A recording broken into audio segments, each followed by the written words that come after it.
This could help unlock the Seahawks offense this year. We got to talk about a playmaker hiding in plain sight, one of their draft picks this year. We've talked a ton about the defensive guys poised to break out. This could be one of the offensive guys that's here to have himself a season. What's going on, everybody? Christian Pedersen back with another episode of Seahawks Digest, the show that, again, I keep trying, but I have no bad news to bring you.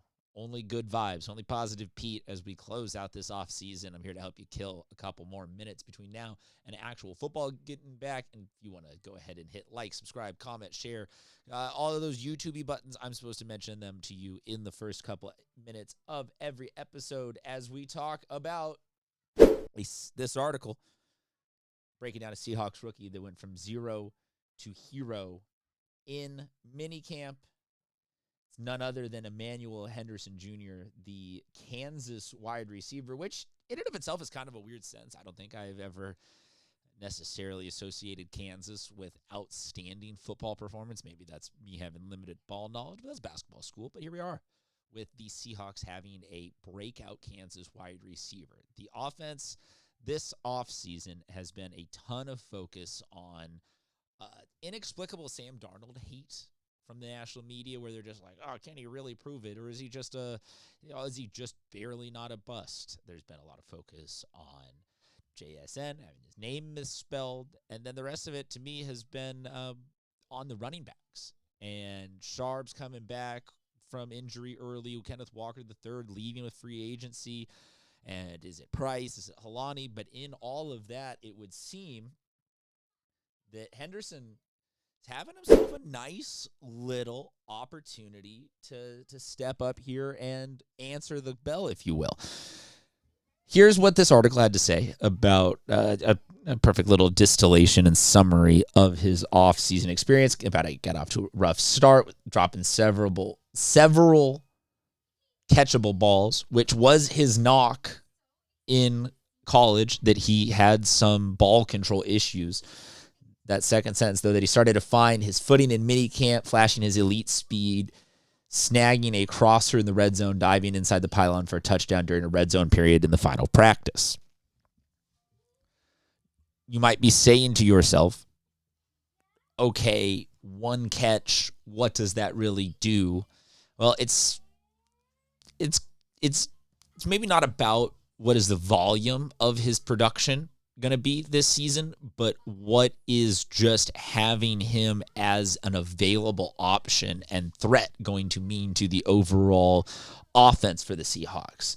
There has been a lot of discussion this offseason about, is Rashid Shaheed about to explode onto the scene, or is he more of just a big play guy? This is a different article quoting here from, but talking about how, yes, we are the number 7 ranked offensive unit at the wide receiver position, but that is like almost exclusively due to the fact that JSN is just so good.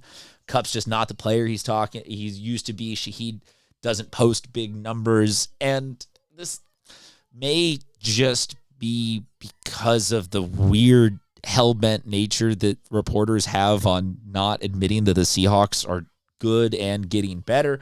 But if we're taking this at face value and we're saying that we've got a true wide receiver 1 in JSN, and then a has-been, we're capturing a little bit of his former glory as he sails off into the sunset, and a one-trick pony, then, yeah, having a guy with elite speed who can be that big play guy is a great number 4 to have. But I would also venture to you that I've talked enough this offseason about how Rashid Shaheed is going to be much more than just a big play guy, that he came here in the middle of the season last year, and with a new offensive coordinator and a full offseason to work at it, he's going to be a guy who is going to have a massive jump in numbers, in schematic usage, and stuff designed for him. So that, to me, means we've got basically, I don't want to insult JSN, but I think we've got 1A, 1B there. with Cooper Kupp as the other dude. But then with all of those guys getting big-time targets and being built into an offense that is, revolving around them as a new OC tries to establish himself, to have a guy with 4.44 speed who can be that other option, to me, then he replaces the alleged role that Rashid Shaheed was taking as the, not going to put up massive numbers home run ball guy. This article also talks about Henderson is potentially a big opportunity on the special teams front, about how he had 14 special teams tackles, and that is going to get him on the field early in his career. And that's something that I think, I don't know how to say this as not as an insult, but I think that gets him maybe a little bit further discounted by opposing defenses, of being like, okay, we've got to throw our primary scheme at these guys, and then they've also got Barner, and then they've also got this, and that guy's just a special teams rookie, like they're not gonna go to him. And maybe they're not gonna go to him overwhelmingly, but if the last piece of that equation is that they've got a guy whose biggest knock that cost him in the draft was his ball handling skills, finally figuring out that is a red flag for a lot of people, but it to me is not a red flag if you're not asking him to be wide receiver one. You're not telling this guy to come in and replace JSN and handle 15 targets a game. If he can figure out how to get rid of the yips and just be a guy that can catch 2 balls a game to help keep the rest of the defense on, like that to me feels like the biggest thing that's going to happen with this year's defenses facing off against the Seahawks, is that Fleury's got so many different ways to hit you that there's just no way to cheat on him. You can't crowd the box just to stop the run, because we've talked now about a couple of different guys who can be home run hitters over the top. You can't just drop back into cover 3 and let the run game beat you, because even though we lost our 2 primary guys, Jadarian Price and George Holani, are fantastic running backs with good tight ends ready to block for them.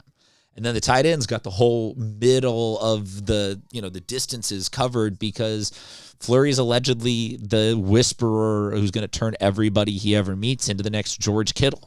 So that's where, when you've got all 3 levels of it engaged, I think that then you're talking about, they've got to let wide receiver number 4 or 5 or whatever Henderson ends up being statistically on the depth chart. You got to let him get an honest shake on DB number 3. That's where maybe not go out and add him to the fantasy team right away, but that could be a huge, huge opportunity for him to have some very clutch catches this season for the Seahawks. All right, that's what I've got for you on this one. Like, subscribe, comment, share, dislike, all those other YouTube buttons. You know what I'm talking about. Until next time, we'll talk to you guys soon.